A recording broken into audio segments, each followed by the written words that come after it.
In these thrilling and difficult episodes, the superheroic and warrior-like qualities of Tony Beets, a gold miner, and the Winchester crew, who are able to survive the challenge of recovering their most recent machinery, are brought to the forefront. In the event that their excavator stops functioning owing to chain problems, what strategies will Winchester crew employ to deal with the situation? As a result of this circumstance, how will they get the end that they want? Let's join Tony Beets and the Winchester crew in their pursuit of gold and dive headfirst into the extremely fascinating endeavors that they are involved in. During his search for gold in Paradise Hill, Yukon, Tony Beets jumps headfirst into his objective. Tony Beets is making progress in the correct direction to achieve his goal of digging 5,000 ounces of gold, utilizing the sophisticated technology that is operating to effectively carry out his objective. He is in the process of maintaining his previous record. The most significant obstacle that he must overcome in his endeavor is the weather conditions, which have the potential to produce a significant disruption in his path. Even though it is the middle of September, the persistent rain is making the situation more stressful for the leader of the Klondike. This is because the rain is slowing down the machinery. In light of the fact that he is only 900 ounces away from achieving his objective, he is all set to dig the 80 pup cut, which has a great deal of potential to uncover a substantial quantity of gold. The rain is making things tough for them because it is filling the pond with water, but he is so excited to see the mounds of gold that are in the 80 pup cut. They were confronted with the same difficulty 12 weeks earlier, which led to the entire suspension of their operation. At that time, the ponds were flooded with water, and they had to construct them once more. This time, the same weather scenario puts a significant amount of pressure on his nerves, and he instructs Mike, one of his crew members, to take the 220 excavator to the dike by the pump area in order to fix things up and to prevent the dreadful repercussions of the water falling down in the ponds and disrupting their activities. The excavator 220 that Mike is operating is making its way through the sticky mud on its way to the dike. In spite of the rain that is getting heavier, he is hoping to reach the dike as quickly as possible. The excavator gradually slows down as a result of the muddy ground, which prevents it from progressing any further than it already has. In an instant, the excavator comes to a complete halt and starts to sink steadily. When he sees the excavator sunk down there, he appears to be somewhat dissatisfied. At this time, Tony arrives at the location and expresses his desire to retrieve the submerged excavator. He immediately ceases all of his mining activities because he is unable to continue with the mining endeavors without the excavator, and he cannot allow his machine to continue in this manner. It was initially their intention to pull the sinking excavator out of the water with the assistance of 2 additional excavators. However, this endeavor has not produced any results at all. They need to broaden the scope of their struggles in order to bring heavy gear to a state where it can function properly. As soon as Tony comes up with a strategy to bring the excavator through the door, they are prepared to put it into action without delay. He divulges his strategy to bring in further reinforcements. It is his intention to bring the 18-ton D6 dozer, as well as the enormous 115-ton D11 dozer. In order to construct a sturdy foundation for the excavator, he intends to first remove the water from the area surrounding the submerged excavator, and then, with the assistance of a D6 dozer, force the coarse tailing into the hole. Last but not least, the colossal D11, which is a monster with 850 horsepower, will bring out the excavator while it is on the sturdy reinforced ramp. Within the plan, they discover a glimmer of optimism. In spite of the fact that the idea appears to be fantastic, it turns out to be quite challenging to implement due to the enormous amount of dirty water. Tony assumes control of the D6 dozer and starts the process of removing the water from the area. As it should have been, it starts to demonstrate the progress that has been made. On the other side, Mike begins to add coarse tailing to the pit, and it proves to be really beneficial for them. Even if the severe rain in Paradise Hill slows down the process of gold hunting, Tony is still optimistic that he will be able to harvest more gold out of the 80 pup cut because it has proven to be quite fertile in terms of producing gold. Tony and his family are currently seated at the dinner table, which is located in their regular location. He laughs at Mike's suggestion that he should be held accountable for allowing their excavator to become submerged in the muck because he has been driving the excavator without paying attention to the directions. It appears that he is pleased to be able to release the tension in a span of 2 to 3 hours. Despite the fact that Tony claims that the success is the result of his engineering and wisdom, Mike says that it is relatively simple to retrieve the excavator. Tony laughs as he makes this assertion. In the meantime, Mike is weighing the gold that he has acquired by pouring it into the tray. Tony requires 300 ounces of gold in order to maintain the functioning of their family's system. As soon as Mike starts pouring gold out of the jar, the entire family immediately focuses their attention on the scale, and they start reading it out loud. Almost immediately, the readout goes beyond 300 and to 500 ounces, which is significantly higher than what they had anticipated. The entire amount of gold that they acquire is 4,601 ounces, and they receive 500 ounces of gold that is worth $850,000. As a result of their excursion that took place in extremely severe weather conditions, they consider it to be exceptional. Jason Fraser, another mining boss, has arrived to Tony Beets' Hunker Cut along with his Winchester crew. This is occurring on the opposite side of the fence. They have been in Yukon for the first time, and they are getting close to the end of their first season there. After the toil associated with a lengthy summer season, they are so eager to get back to their homes. Therefore, in order for them to continue living freely, all that is required of them is 200 ounces of gold to pay their landlords. They are optimistic that they will achieve their ultimate outcome, which is to acquire approximately 200 ounces of gold. Tony gives his blessing to the proposal because he will profit 30% from it. As of right now, they have already reached 106 ounces, and the entire cut has been thoroughly investigated. The truck that John Van Tuyl is driving to the Winchester is equipped with a double-barrel wash plant that he has constructed at his home. He is holding the steering wheel. Over the course of the season, it has been functioning fairly well, and he is still holding out hope that it will continue to function in the same manner. As the third member of their skeleton crew, Butch, who was formerly employed as a logger, goes through the process of becoming an excavator operator. He goes from being a novice to being deeply appreciative. In the midst of his announcement that he is on the final thread of 10,000 yards, the excavator suddenly hits a setback. In the course of its operation, the chain of the excavator breaks. Following his descent from the excavator, he makes a beeline for Jason in order to convey the news that the trammel has ceased functioning. Upon Jason's arrival, they investigate the situation and discover that the chain that is dangling down the excavator is the cause of the machine's inability to function properly. They discover that the chain has been severed from the master link, which is responsible for holding the entire chain together. If the master link has become inoperable, the Winchester weapon system will be unable to spin its twin-barrel wash system. They have arrived at the conclusion that in order to avoid any delays in their work, they need to locate an additional master link to the chain. They search through a large bag of links and correctly identify the one that can be of assistance in the event that it is needed. However, John instructs Butch to attach the master link that is broken. He requests that he activate the TRL by turning the black button on the opposite side of the device to the opposite position. Subsequently, he requests that he let it go slowly while holding it. After that, he instructs him to move his hand slightly, since he does not want to cause his hand to get more compressed. Immediately after he raises his hand, the chain is unable to reach its wheel and they are forced to halt it for a period of time. They give it another go in an effort to recreate the procedure, and this time, they are able to make some further headway.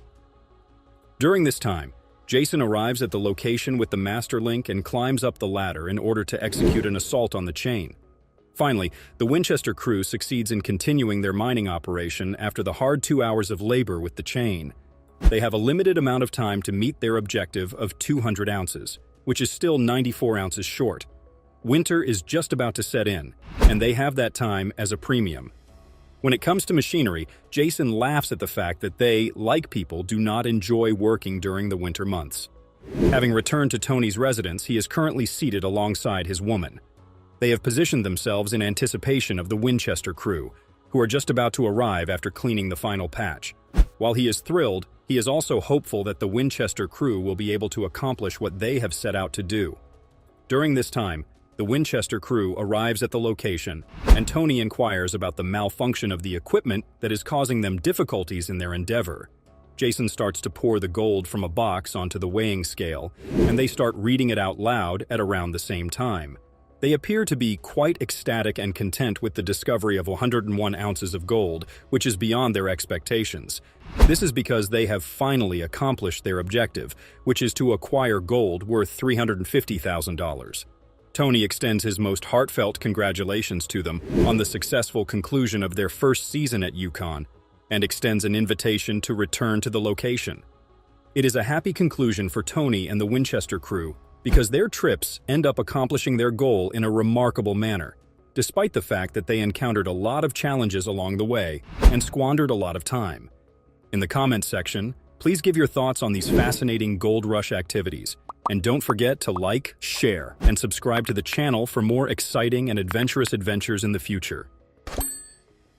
In the middle of September, clouds were thick over the Klondike, and Tony Beets, who was king of the Klondike, was in a hurry to reach his 5,000-ounce goal. His trial didn't lead to anything, though. After finding this scary thing during the gold rush, is Tony Beets' life over? Let us find out. It looked like a big problem as soon as they started digging, but Tony was still hopeful. His main goal was the 80 pup cut, where more than 500 oz of channel gold had just been found. As long as Tony could keep the gold coming in, the veins looked good and paid well. Tony only had 900 ounces though, and the weather was making his plans fail. As it rained, the field turned into a messy mess. No matter what, Tony, who was used to being in charge, couldn't help but think about how it would affect their work. He knew just how dangerous it was, and now he had to face a new truth. This man's drive really moves me, but this task was a lot bigger than his. Tony had already planned to work 24 hours a day, 7 days a week, 12 weeks ago. This showed how determined he was to get through anything that stood in his way. He did things like double the flow of water from the trommel to fit in with the area. It was definitely an even bigger risk. It was a simple goal: get more gold. Tony was responsible for things that happened earlier in the year because he was always eager. Still, the settling ponds weren't strong enough, and there were already signs of trouble there. Over the radio, the team said that several dikes had been broken. Tony had to make a tough choice. He had to shut down the business so he could raise and secure the dikes. In the gold rush, it took a lot of time to make the move that had to be made. They worked hard and sweated to keep water from getting where it shouldn't, because the 80 pup cut had to happen right away. Once more, the water levels were going up and Tony was against them. He couldn't let the weather decide how much money he made in mines. He told you very clearly that you shouldn't mess with your ponds.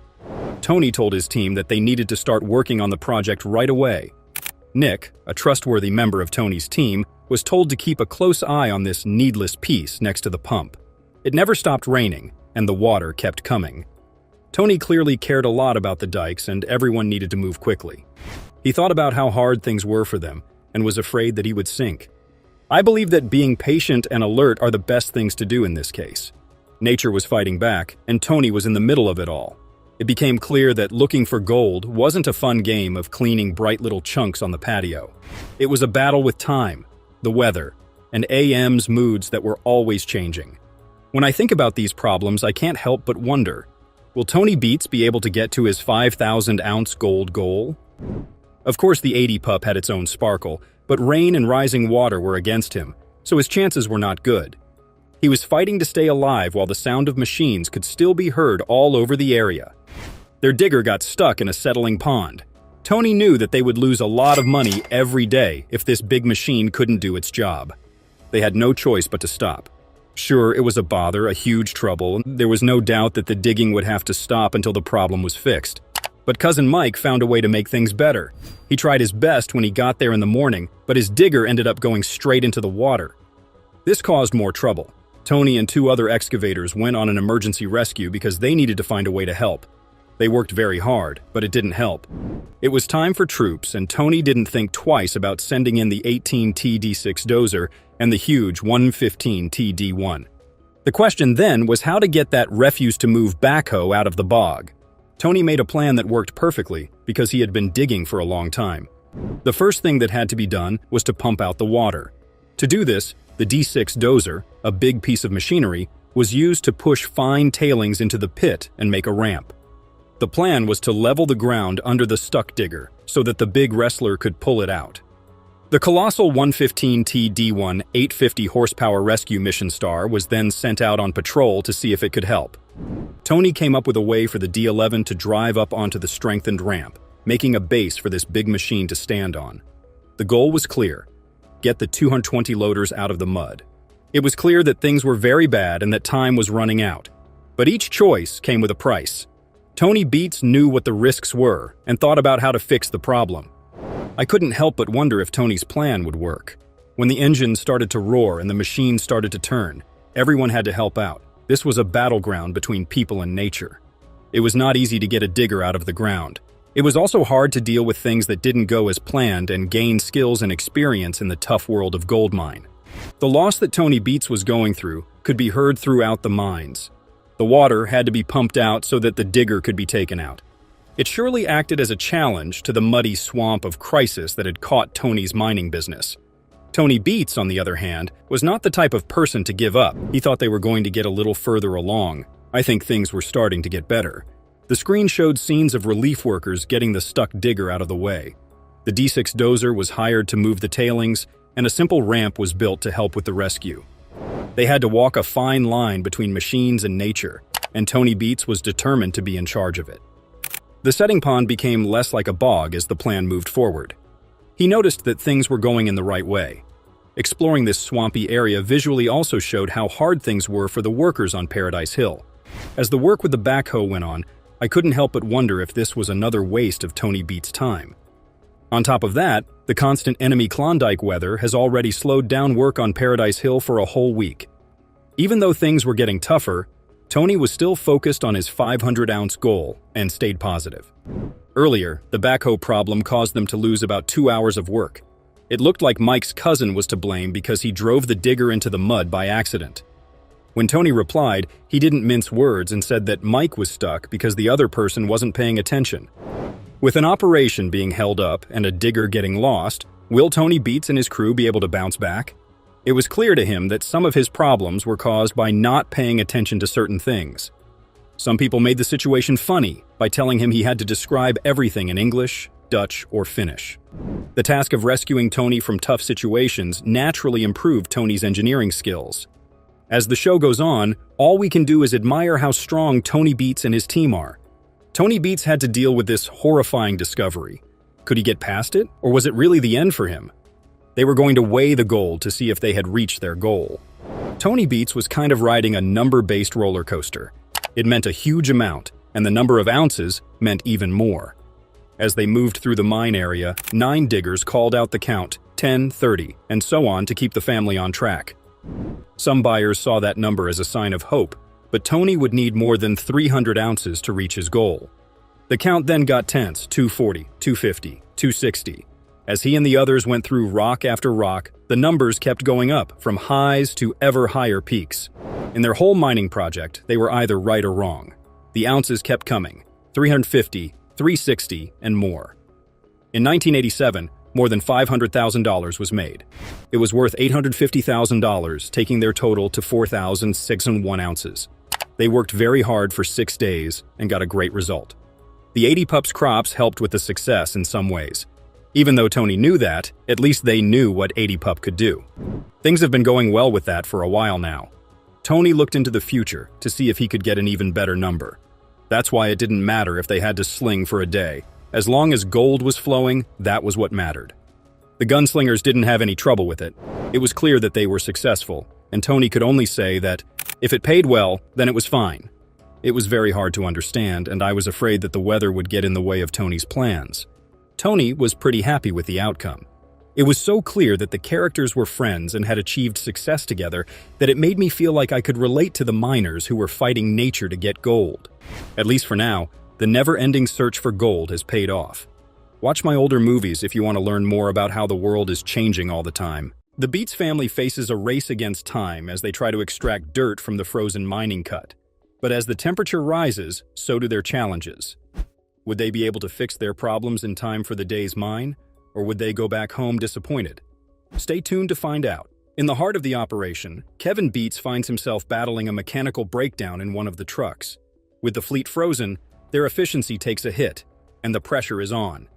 He complains sadly about the amount of time they have wasted and how important it is for the continuity of their show that the trucks get back on track.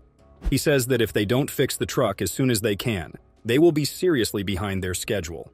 Meanwhile, the relentless Ruby Mahoney is digging deep, uncovering signs of gold in the soil. The promise of hitting the fabled white channel page keeps the team motivated, but challenges persist. Back at the truck, Kevin faces another breakdown, putting operations on hold. The radio crackles with urgency as the team scrambles to fix the issues and keep the tight schedule intact. Again, Kevin complains about how hard it is coping with the excesses of the rock, breaking down from time to time without any signs. He emphasizes the need for the trucks to be back in action ASAP. The mining team, despite setbacks, presses on with determination. Tony BC takes charge, strategizing to salvage the situation and keep the mining operation on track. Like Kevin, Tony sees how important it is for them to avoid any more setbacks. Time is of the essence if they want to make the quota for the day. He rallied the team, and soon enough, the machines began to work and they began to set the ball rolling. Over at the wash plant, Fred Lewis seeks guidance from Parker. Equipment issues threaten to compromise Fred's gold production target for the season. Fred and Parker talk about the issues they have with their equipment and the urgent need for a solution, because if they don't find a remedy to this problem, they may not be able to continue with the series. Fred makes the tough call to shut down the wash plant, creating doubt about the viability of reaching the season's gold target. The team, however, remains determined. Just when the morale of the workers seem to have been given a little push, another problem strikes. Dave encounters difficulties with a jammed tail pulley, causing another setback. The team works tirelessly to resolve the issue and resume operations. Amidst the challenges, a potential gold discovery in a broken rock renews hope for Dave's team. Despite setbacks, the miners remain committed to overcoming obstacles for a successful season. Dave's confidence, and that of the other miners, is renewed by the discovery, despite the hiccups they encountered. He is sure that they will strike gold more than they have ever struck before. In a bold move, Fred Lewis decides to tackle the frozen creek obstructing their mining claim. Facing an icy barrier, the team orchestrates a plan involving a massive pump to melt the ice. The risky operation requires careful navigation, and Fred, tethered to a safety rope, takes the plunge into the unknown. The team successfully activates the pump, spraying a powerful stream of water onto the frozen creek. As the water penetrates the ice, Fred cautiously makes his way across, ensuring the safety of the crew. While the ice slowly yields to the relentless force of the water, concerns arise among the crew. The unpredictability of the situation and the potential risks weigh heavily on their minds. Instead of getting worried and worked up, the crew members enjoy the rush, excitement, and anxiety of the whole season. Their utmost hope, however, is that everything goes according to plan. After hours of vigorously battling the frozen barrier, the team's perseverance pays off. The pump successfully carves a path through the ice, allowing them access to the vital equipment on the other side. With the creek conquered, Fred's team regains access to crucial equipment, and mining operations resume. The victory over the icy challenge injects a renewed sense of determination into the crew as they push forward, undeterred by the harsh Alaskan conditions. As the crew returns to mining operations, they encounter a series of challenges that put their skills and machinery to the test. Faulty equipment and unexpected shutdowns become a recurring theme, threatening the efficiency of the entire operation. The pressure is on as they strive to extract as much gold as possible within a limited time frame. Amidst the chaos, expert operator Ruby Mahoney emerges as a key player. With tenacity and determination, she tirelessly operates the machinery, digging deeper into the cold soil in pursuit of the elusive gold. Ruby's expertise becomes a beacon of hope, providing the team with a glimmer of success in the challenging conditions. Meanwhile, Tony's son Mike leads the charge in a massive effort to strip 700,000 tons of dirt from the cold coat. The goal is to hit Paradise Hill's fabled White Channel Pay within a week. A breakthrough moment occurs as they discover what appears to be the distinctive iron-stained yellow soil, a potential indicator of gold-rich ground. The urgency escalates as unexpected setbacks plague the operation. Kevin, Tony's chief mechanic, faces the challenge of keeping the fleet of rock trucks in working order. With multiple breakdowns and a critical shortage of essential parts, the team is forced to make crucial decisions on the fly, further intensifying the race against time. With the clock ticking, Mike beats strategies to maximize the extraction of dirt from the cold coat. The ambitious goal of hitting Paradise Hill's White Channel Pay within a week requires a relentless pursuit of efficiency. The Beets family invests everything they have, mobilizing their resources to ensure the success of this high-stakes endeavor. The pressure intensifies as Tony's chief mechanic, Kevin Beets, faces a mechanical nightmare. The rock trucks, essential for hauling dirt, face constant breakdowns, each one threatening to derail the entire operation. Kevin's mechanical prowess is put to the ultimate test as he battles missing bolts, broken parts, and a relentless race against time. The turning point arrives as expert operator Ruby Mahoney uncovers signs of gold in the cold coat. The distinctive yellow soil, coupled with rounded riverbed rocks, suggests the presence of gold-rich ground. The discovery ignites a spark of hope, fueling the team's determination to persist in their quest for the legendary White Channel pay. Meanwhile, mine boss Fred Lewis faces a critical decision. Despite dealing with faulty equipment, Fred remains committed to mining the challenging terrain. However, the gold yields fall significantly short of the targeted 60 ounces per week. Faced with financial challenges and an uncertain future, Fred contemplates the viability of continuing the operation. In a surprising turn of events, Parker Schnabel, a seasoned gold miner, offers his insights to Fred Lewis. Parker, passing by the Lewis mining site on his way to his Alaskan claims, provides valuable advice on the challenges Fred's operation is facing. The encounter sparks a moment of reflection for Fred as he grapples with the complexities of the Alaskan gold mining season. As Kevin Beets battles the mechanical challenges, the urgency to overhaul the rock trucks intensifies. With several bolts missing and crucial components breaking down, the fleet faces a major setback. Kevin, along with the team, engages in a marathon of repairs, welding, and replacements, determined to bring the trucks back into operational condition. Mike Beets takes a calculated risk by leaving the critical mining site to fetch additional trucks from the Indian. Betting on a swift return, Mike leaves the operation in the hands of the remaining crew members. The decision is a high-stakes gamble, hoping that the gain in truck numbers will outweigh the potential loss in operational momentum during his absence. Tony Beets faces a managerial dilemma as the mining operation grapples with unexpected breakdowns and delays. With a third of the rock trucks out of action due to mechanical issues, Tony contemplates alternative plans. The need to balance immediate solutions with long-term strategies puts Tony in a tight spot, testing his leadership in the face of adversity. Expert operator Ruby Mahoney becomes the unsung hero as she embarks on a relentless digging marathon. Working day and night, Ruby pushes the machinery to its limits, determined to reach the fabled White Channel pay. Her unwavering commitment sets the tone for the entire team, instilling a sense of hope and determination amidst the challenging conditions.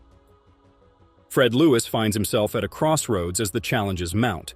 With only 118 ounces of gold, well short of the targeted 500 ounces for the season, Fred contemplates the harsh reality. The race against time becomes more pressing as winter looms, adding a layer of complexity to the already challenging decision-making process.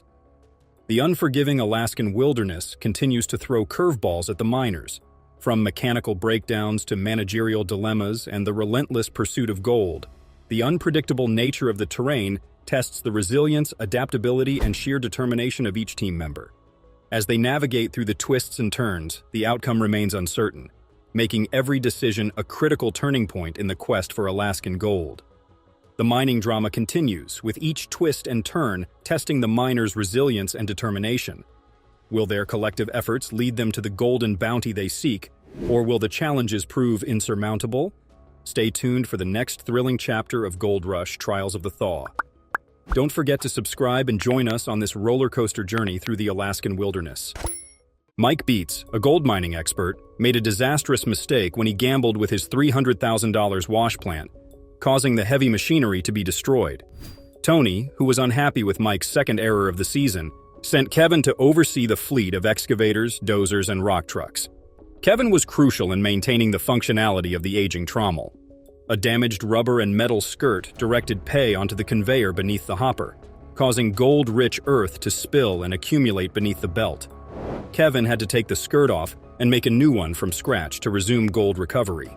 Kevin put in overtime to restart the wash plant, but another problem appeared, this time due to a failure of the wedges. Mike, having experienced the difficulties of running a business without a license and the possibility of losses, enjoyed lending a hand whenever possible. However, the tragedy hit when Mike was unharmed. The equipment failed due to stress and flex over time, rather than speed or poor handling. It became clear that anything as simple as a link breaking had set off the whole scenario, leaving the $300,000 wash machine crippled on the mining site. Mike felt humiliated and disappointed for not being able to continue pursuing his mining objectives. However, when he and his crew inspected the damage, they discovered that it wasn't as disastrous as initially thought, and there may still be an opportunity to turn things around with the correct strategy. In this text, the story revolves around a gold mining operation that involved the salvage and restoration of a wash plant. The wash plant was damaged, but it was still intact enough to provide a possibility for salvage and restoration. Mike's father, Tony Beets, brought his knowledge and practicality to the situation, warning him that without the proper tools and equipment, it could be a complete loss. He recommended hiring loaders to assist in recovering the wash plant, as an expensive error could turn into an irreversible disaster if they tried to relocate it themselves. Mike and his group began working with the loaders, aware that every move required care and accuracy. Tension was evident on the job site as the loaders slowly raised the wash plant, with every hand prepared to make adjustments in case something went wrong. Their ability and courage were put to the test as they attempted to save the wash plant and carry on with their mining operations. The 4-hour task would now take at least twice as long, which infuriated Mike. After the chain snapped, forcing the equipment to tumble, Tony arrived with 2 loaders after the machine had tipped over. They decided to get the factory back on its feet as the top priority, evaluating the damage and determining what needed to be fixed. Under Tony's guidance, Brandon joined Mike in the loaders to turn the plant back upright. They set the plant with their buckets, linking the chain to the proper location, and guiding the plant as it fell into the buckets, slowly tightening the chains and backing up. After the plant was upright, they took off the chains and positioned it in the center of the road, allowing them to bring in extra tools to line it up with the scissor neck. They carefully positioned the plant, gradually pushing it upward until it was in the ideal place. After careful labor, the plant was safely loaded and prepared for transportation. Lynn, you get on the Lynn's line? Okay. Mike, you get in the loader for a second. After 8 hours of labor, the workers pulled the plant off the truck one last time, despite the initial hiccups. Shane felt happy and relieved, eager to use the plant, which would be a great benefit. The job was eventually completed, and the difficult journey was over. Tony Beets faces numerous challenges due to the closure of a foreign beets plant, which has led to significant water runoff undermining the access road to the dike, a crucial barrier defending the neighboring creek. Sediment has accumulated beside the road, creating a dense, grit-filled layer of rubbish that highlights the urgency of the cleanup effort.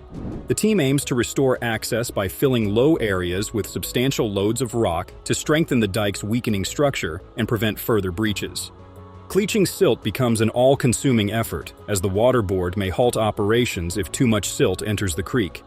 Preventing contamination of the creek is crucial for advancing their work and preventing regulatory hurdles from environmental violations. The access road is now a muddy mess due to the plant's considerable drainage, making cleanup difficult. The crew must remove silt and sludge layers to rebuild the road, which is turning out to be a difficult undertaking. The watery sludge is pushed back into the nearby settling pond by Mike, who is using a well-coordinated system. At the same time, each rock truck is pulling up to unload loads of overburden. By carrying out this technique, the road is made more durable for the vehicles and prevents further erosion. After the wet mud has been removed, the crew will begin the process of filling the damaged road with many tons of solid material instead. In order to ensure that each layer of material is dumped precisely where it is required, Mike navigates the trucks with great care and provides Megan with directions regarding where she should dump her load. As each dump is completed successfully, the road gradually transforms from a slick and muddy route into a road that is stable and usable. 10 hours of continuous labor resulted in the entire restoration of the access road. This made it possible for Tony's rock trucks to continue transporting supplies and erecting the necessary dikes to protect the site from water invasions. On the other hand, Mike Beets encounters a huge challenge on the rough road leading to Indian River. His 15-ton lorry begins to lose traction and begin to slide to the side. Mike's semi-truck is eventually pulled to the top of Hunker Summit after a challenging journey up the rocky and muddy hill. Evan, another member of the team, assists him in navigating the incline and working together to ascend it before reaching the summit. Gold mining entrepreneur Tony Beets, often known as the King of the Klondike, is keen to capitalize on the high-risk, high-reward nature of gold mining. He is recognized for his determination to capitalize on the Klondike. His daughter Monica manages an operation that recovers gold leftovers left by previous miners by forcing 200 yards per hour of old-timer tailings through the shaker deck. He has been working tirelessly to process 350 yards of pay dirt per hour at the mega cut. In addition, he has been working diligently to process pay dirt at the mega cut. There is a legendary drum that Tony uses as his secret weapon, and it is an essential part of his strategy. For years, he has been patiently waiting to acquire it, but it involves a big financial investment on his part. Tony, on the other hand, considers the drum to be an essential first step toward becoming more productive. Presently, Mike and the crew are working together to make certain that Tony's investment will yield a profit and that the machine is functioning properly. In the event that all goes according to plan, they would be able to handle 150 yards of material every hour, using only 2 excavators because of the drum. It is Tony's intention to make use of a massive trommel that he purchased for $400,000 and that has not been put to use for nearly 3 decades. Due to the fact that it has its own wheels and engine, the trommel can be moved from one pay zone to another with relative ease. After the pay dirt is fed directly into the drum and processed, the gold-rich material is transferred onto a conveyor, and the garbage tailings are disposed of. Because of this approach, Tony's staff is able to move through the cut with minimal effort and the highest possible level of production. Mike makes his way to Moose Creek in order to retrieve the conveyor, which is the final component that is necessary for the trommel. So what we'll do We're gonna is throw it on the low board, or we're just gonna drive it out? 2 of them, 250 and then 2600, hook them up, haul them in. After the system has been secured, it will be possible for the system as a whole to function. Mike's truck, on the other hand, catches fire when he parks it with the idea of taking a boat across the river. This is the moment that disaster strikes. A reminder of the myriad challenges that the Beets family faces in the harsh environment of the Yukon is provided by the abrupt fire that occurred. Paradise Hill is the location where the Beets family gets together for their monthly gold weigh-in. Mike's truck caught fire not too long ago, causing him to lose a significant amount of money. Nonetheless, he maintains a pragmatic outlook and tells himself that it is foolish to become obsessed with the situation. During the aftermath of the fire, he makes light of the situation by joking with the group about putting away bits for use in future repairs. As the attention of the group shifts to the gold weigh-in, Monica, Tony's daughter, discusses the outcomes of her shaker deck. Through its continuous operation, the trommel is able to process 350 yards of pay dirt every hour, resulting in the production of 195.58 ounces of dirt every week. This brings the total to over $370,000, which provides Tony with the assurance that the trommel is functioning at an acceptable level. According to these numbers, the weekly total is 245.42 ounces, which helps Tony stay on track, considering that he needs to consume 220 ounces each week in order to fulfill his objective of consuming 3,000 ounces for the season. Failures such as this can serve as instructive opportunities for individuals who are as dedicated as Mike. Mike will surely remember this important lesson moving ahead, which will allow him to improve both his plan and his ability accordingly. Now, the question that needs to be answered is whether or not this experience will make him more cautious or more driven to pursue great victories.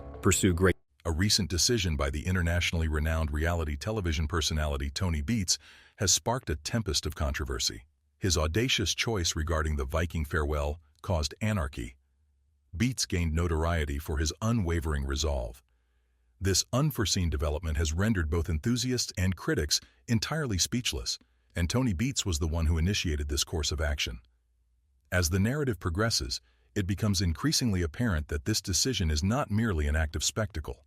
Instead, it offers insight into the inner workings of an individual who finds fulfillment in defying established norms and committing transgressions. Be ready. For the frenzy that followed, Tony Beets' audacious choice marked only the inception of a riveting narrative that has sparked discourse among all. How the earlier season incident concerning Tony Beets and the Viking funeral verdict on Gold Rush could potentially impede his ability to obtain a water license for his mining operations. Concerns have been expressed by Reddit users regarding Tony's eligibility to obtain the license he needs, owing to the pollution penalties he has incurred by pouring petrol into the water and setting it on fire. They hold the belief that this will transpire as a result of Tony's unfavorable reputation and disregard for land restoration. At the conclusion of the video, there is controversy surrounding Tony's eligibility to receive his license. It is revealed on the television program Gold Rush that Tony Beets' ability to secure a water permit for his mining operations may be impacted by the Viking funeral. This information became public due to a disclosure that was made during the program. Tony was detained in connection with an incident in which he discharged petrol into the water and subsequently ignited it, thereby constituting environmental pollution. Fans on Reddit are concerned that Tony will never be able to obtain a water permit as a result of this incident, his general reputation, and the negligence he has demonstrated with land restoration. Fan discourse continues regarding the matter of whether Tony will be capable of acquiring the license. The individuals implicated in a 2017 incident involving a Viking funeral were subject to legal consequences as a result of their failure to cease informing authorities about the incident and unlawful disposal of petrol. The incident prompted concerns regarding the presence of hazardous compounds and carcinogens in fuels. It is well established that these substances pose risks to environmental and human health. This occurrence has been referenced in numerous discussions on Reddit as a factor affecting Tony Beets' qualification for a water permit. Additional factors, including his purported lack of efficacy in land reclamation and errors in judgment, have been raised in these discussions. Given the circumstances, Tony Beets may encounter significant challenges in obtaining a water permit, and the current status of the renewal for his Indian River enterprise remains uncertain. Following the incident at the Viking funeral, which entailed the improper dispersal of fuel and a reluctance to report it, apprehensions were raised regarding the health and environmental hazards associated with petrol usage. Potential risks to both human health and the environment are posed by these dangers. This incident has been referenced in discussions on numerous online platforms, including Reddit, as a potential factor that might hinder Tony Beets' qualification for a water license. Additional causes have also been mentioned. There have also been suggestions that errors in judgment and the land reclamation process may have occurred. The current state of affairs directly influences the situation, and as a result, the renewal of his Indian River enterprise is uncertain. Upon receiving the news that he lacks the necessary authorization to mine the Indian River, Tony Beets is overcome with profound sorrow. Tony experiences tremendous disappointment at his inability to mine the river. The process of completely revising the proposal and resubmitting it would require a substantial investment of time, precisely several months. Due to this specific outcome, the complete duration of the season will be discarded. Having to deal with the inconvenience of removing every piece of apparatus will also be a source of irritation. Despite this setback, Tony's son proceeds to show him the gold that they have already extracted. The quantity of gold in question exceeds $400 and signifies a weekly gain of 100 ounces over the previous week's total. This exceedingly menial achievement functions as a catalyst for their determination. Consequently, they opt to explore novel territories and cultivate innovative methodologies in order to sustain their mining endeavors. They have reached the determination that proceeding with their plans, despite the circumstances, is advantageous and would maximize the situation. Tony Beets, proprietor of several profitable claims, is diligently awaiting the decision on whether or not he will be granted a water license to mine the Indian River. His Indian River claim is among the most profitable properties he owns. He is monitoring the situation with great attention. He has been awaiting the license for the past 2 years and is presently maintaining an optimistic outlook, hoping that his persistence will pay off. Tony occupies the time that he is awaiting by engaging in mining activities in the Nugget Cut located on Paradise Hill. He is engaging in this activity in an effort to generate income. Tony commences by transporting his enormous machinery to the Indian River, which includes the 950 excavator, with the intention of gaining a competitive edge over his rivals. He decides to transport the excavator using an obsolete lowboy trailer that he has acquired with the intention of circumventing the need to disassemble it for loading onto a standard lowboy trailer. To accomplish this, he wishes to circumvent the challenges associated with loading the excavator onto a standard lowboy trailer. Tony evaluates the efficacy of the excavator by driving it from the lowboy to the Indian River, following its loading onto the lowboy. Conversely, Tony is summoned to the office as a result of an unrelated development in order to contact the water board regarding the status of his water license. This transpiration is distinct from the one that was previously delineated. Due to the considerable time investment required to revise and resubmit the plan, months, he has concluded that the entire season was not worthwhile. This is on account of the months required to rewrite and resubmit the plan. Additionally, removing the device entirely will be a difficult and time-consuming endeavor. Due to this, the probability that they will indeed attain their objective of 9,000 ounces of gold is exceedingly low. Conversely, Tony's son apprises him that the gold that has been seized thus far is valued at over $400, representing a weekly gain of 100 ounces. This signifies a 100-ounce increase. They are inspired by this minuscule achievement, and as a direct result, they resolve to develop new mining strategies and investigate alternative locations so that they may continue mining. They had already determined that they would attempt to find the positive aspects of the situation and continue as if nothing had changed. Beets has experience in construction, heavy equipment operation, hydrocarbon pipeline maintenance, and agriculture, among other fields. Over time, Tony Beets became enthralled by the captivating nature of gold mining. He relocated to the Yukon in order to realize his ambition of becoming a gold miner. Presently, he holds the esteemed titles of Tamarack Mine and Paradise Hills, which position him as one of the most sizable gold miners in Canada. In terms of Klondike mining, the Tamarack Mine is among the finest. During Season 2 of Gold Rush in 2010, Tony Beets made his debut. Through his introduction, Beets advised the other actors on the most effective locations to search for treasure. He advised Todd Hoffman that drilling numerous test holes was the secret to profitable mining. Due to his extensive heritage and achievements in the gold mining industry, numerous mining families seek Beets' counsel.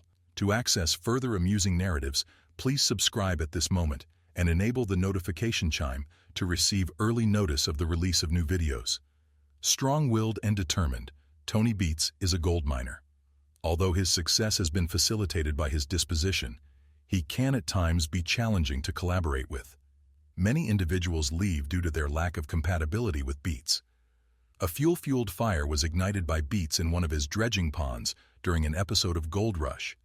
His employee was assessed a sanction of $1,725. Fines amounting to $31,000 were levied in relation to Beets. Previous producer of the program, Christo Doyle, concurred that Beets' approach to collaborating with them was unsatisfactory. Although Beets' mining industry expertise is indisputable, he might not consistently be accessible for filming purposes. Tony Beets is one of Gold Rush's most beloved characters. Beets is held in high regard by the majority of the staff and actors, notwithstanding his impolite temperament and use of obscenities. With an extensive tenure, he possesses a prodigious amount of expertise and experience to impart. He, as well, has experienced past and present success. He possesses astute business acumen and is a master gold miner. A must-see for any Gold Rush enthusiast is Beets. The TV reality show Gold Rush has been a fan favorite for a long time now. When we talk about Gold Rush, we think of the name Tony Beets, the king of the Klondike. With his grit, determination, and a golden touch, Tony Beets has amassed a fortune in the unforgiving Alaskan wilderness. But have you ever thought, how rich is Tony Beets? How much does he make from the show and from all the gold that he finds? To find out about his earnings, we have to first look at his background. Tony Beets from Gold Rush is a gold producer of the Klondike who has carved his name into annals of mining history. On December 15, 1959, he was born in Wijden, Netherlands. Later, Tony moved to Canada in quest of better job prospects after working for his family for many years and earning money by milking cows. In 1984, Beets started mining in Dawson City, Yukon Territory, following 3 years of employment in the construction industry. His hiring of local kids is well known, as he currently operates the Tamarack Mine. Those who can hack the work, regardless of the fact that many cannot manage it, become essential members of the team and the Beets family. And that's a law. The Maverick began appearing on the show during the show's second season when he was advising cast member of Todd Hoffman about drilling test holes. Now, to talk about his personal life as kids, Tony got to know Minnie, the woman who would become his wife. Growing up in Bergwood, Friesland, the two lived next door to one another. In 1978, they started dating, and following 18 months of dating, Tony made the decision to relocate to Canada, and Minnie followed him. Tony and Minnie were 24 years old when they got married, and together they had 4 kids: Kevin, Monica, Mike, and Bianca.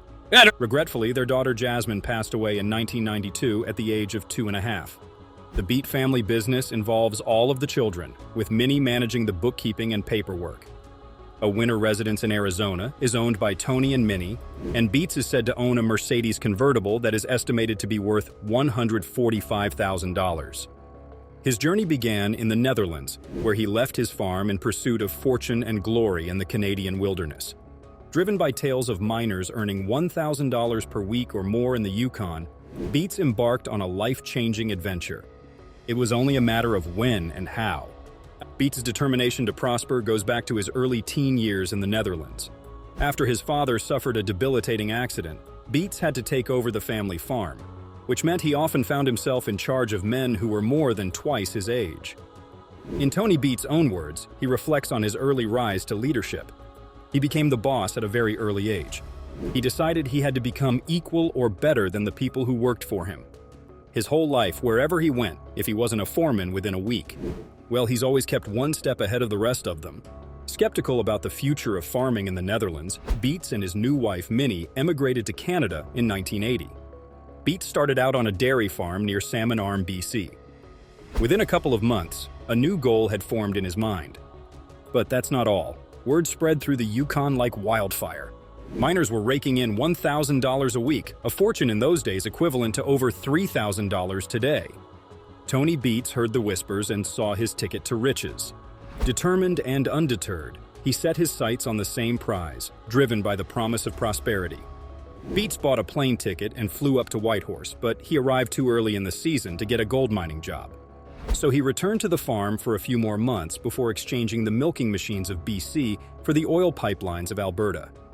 While in the oil patch, he finally landed a job in a Yukon gold mine, and he hasn't looked back since. Now let's talk about his early life hardships. Starting as a humble machine operator, Beets toiled in the Tamarack mines, driving earth movers. Tony's mining career took off when he began searching for gold in Dawson City. He struck gold when he found 3,600 ounces of the precious metal in Eureka Creek in 2018. That haul alone was worth around $4.39 million. But Tony's legacy extends beyond mere gold. He is the owner of the Tamarack gold mines in the Klondike region, Yukon, Canada. His mining operations are a family affair, with his wife, Minnie, by his side. Minnie not only keeps the accounts, but also serves as the spokesperson and model for Gorilla Cookies. His relentless work ethic and determination eventually paid off.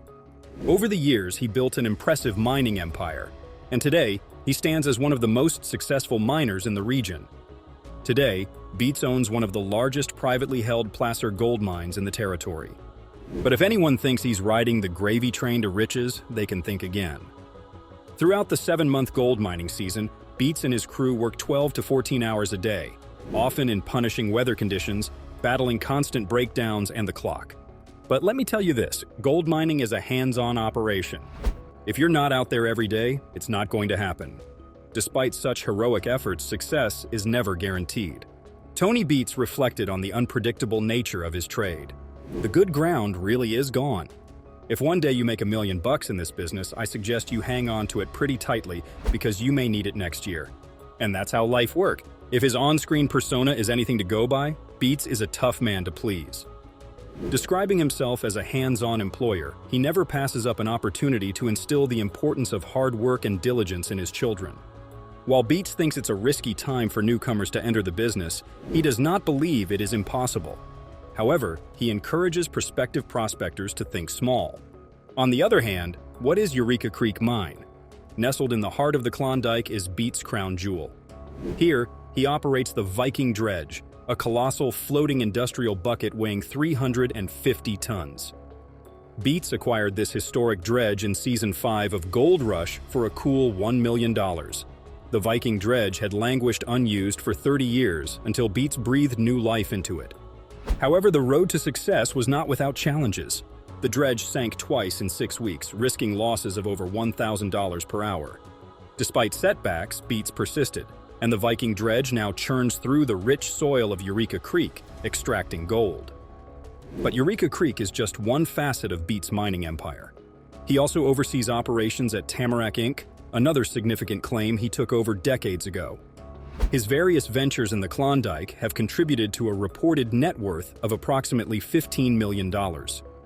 Now you might be thinking, how old is Tony Beets from Gold Rush? Well, he's 64 years old. and it's impressive to see him still working like his teenage. But that's not all. Coming to the phenomenon of gold rush, Tony Beets gained widespread fame through the Discovery Channel's reality television series, Gold Rush. The show chronicles the trials and triumphs of family-run placer gold mining companies. Tony's strong personality, leadership, and gold prospecting skills make him a central figure on the show. Beets is the richest cast member of Gold Rush, with a staggering $15 million in net worth. Parker Schnabel, his co-star, is next in line with a net worth of $8 million. Tony is a prime example of the American dream. He went from milking cows to mining millions. Besides that, where does Tony Beets live today? Tony and Minnie reside in a luxurious home in Maricopa, Arizona. Their house, purchased for $315,000, boasts incredible views from its wooden balcony. The Beets family enjoys the comforts of their Paradise Hill residence, surrounded by the rugged beauty of the Klondike. Whereas one of Tony's most significant accomplishments is the restoration and operation of the Viking dredge. This colossal floating industrial bucket dredge weighs a staggering 350 tons. The Viking dredge had been dormant for 30 years until Tony breathed new life into it. Now, it churns through the rich soil of Eureka Creek, extracting gold. The Klondike gold mining legend isn't one to splurge on fancy cars. However, he does have a taste for quality. Here's a glimpse into his automotive world. Tony has a convertible Mercedes that is estimated to be worth $145,000. He doesn't show off his fancy cars, but this one is an evidence to his prosperity and enjoyment of well-made objects. Beyond cars, Tony's true passion lies in mining. He invests heavily in heavy-duty machinery. His fleet includes numerous trucks and specialized equipment used for his mining operations. These rugged vehicles are essential for extracting gold from the challenging Klondike terrain. But that's not all. His mining efforts primarily focus on the Paradise Hill claim. While he doesn't personally own land within the Klondike, he has staked claims to various areas, granting him exclusive rights to mine there. Naturally, he's built up enormous wealth and a considerable stake in land throughout his career. But fans like you are curious to know how much land he owns. Reportedly, he has his claim on Paradise Hill as well as Scribner Creek. Paradise Hill stretches for approximately 42,000 square meters, according to recent statistics. Fans have also calculated that he also has 163 claims in the Tamarack, Tony Indian Rivers. Another area where Tony has staked his claim is Scribner Creek. Although the exact size isn't specified, it adds to his extensive land portfolio. Now let's talk about Tony's gold rush career. Beets didn't start at the top, and he climbed there. He even leased land to newcomers, sharing his expertise and experience. Today he deals in millions of dollars worth of gold regularly, an evidence to his unwavering commitment to the treasure hunt that is gold mining. But with time, rose rivalries.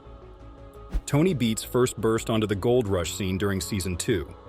His initial role was advising fellow gold miner Todd Hoffman on the secrets of successful gold mining. However, it's his relationship with the young mining star Parker Schnabel that truly stands out. Schnabel leases land from Beets, and their dynamic is anything but harmonious. Beets acts as an abrasive mentor to Schnabel, pushing him relentlessly. Their interactions foster a rivalry, one fueled by ambition, determination, and the pursuit of gold. While Schnabel hails from a gold mining family, Beets brings a grizzled, no-nonsense approach to the table. Their clashes make for compelling television, showcasing the high stakes and intense pressure faced by these miners. Beets and his colleagues are characterized as modern-day treasure hunters.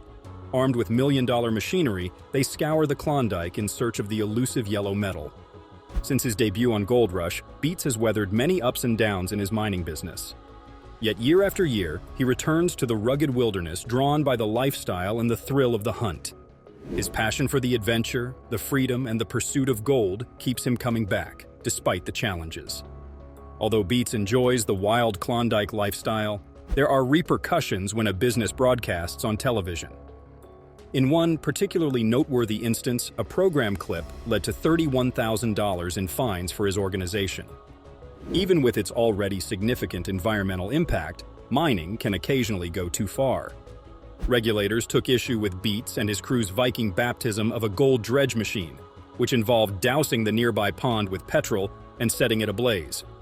If I state the facts generally, the financial compensation for Gold Rush's stars varies based on several factors, including the star's role, experience, and contribution to the show's success. In 2024, the estimated earning potential for the stars could range from $100,000 to $5 million per season. And this isn't it. Hear this out. Supporting cast members, including crew members, mechanics, and various team members, earn lower salaries.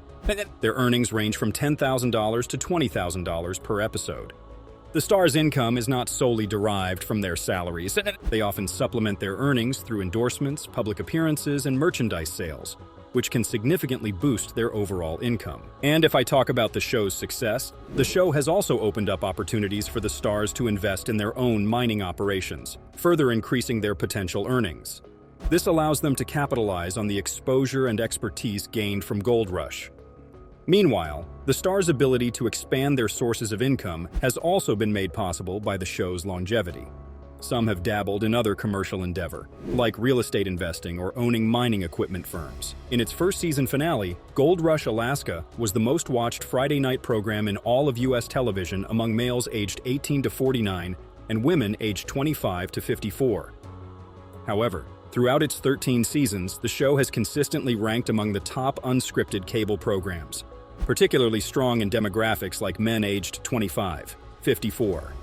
And the fascinating part is that Gold Rush airs in over 170 countries and territories, attracting a loyal international audience. Parrot Analytics, a media measurement firm, reports that Gold Rush's audience demand in the U.S. is currently 17.8 times the average TV series. This means people are actively searching for and discussing the show online, indicating strong engagement. Besides that, Gold Rush is considered a pioneer in the docu-soap genre, blending documentary elements with reality TV drama.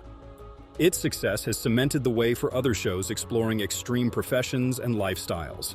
In the end, it's clear that Gold Rush has struck a chord with viewers around the world, and its enduring popularity shows no signs of fading anytime soon. As the Gold Rush continues to fascinate audiences, the financial fortunes of its stars remain as intriguing as the precious metal they seek. To always stay informed about the shows you love, subscribe to the channel. We try to bring the latest and greatest from the mysterious world.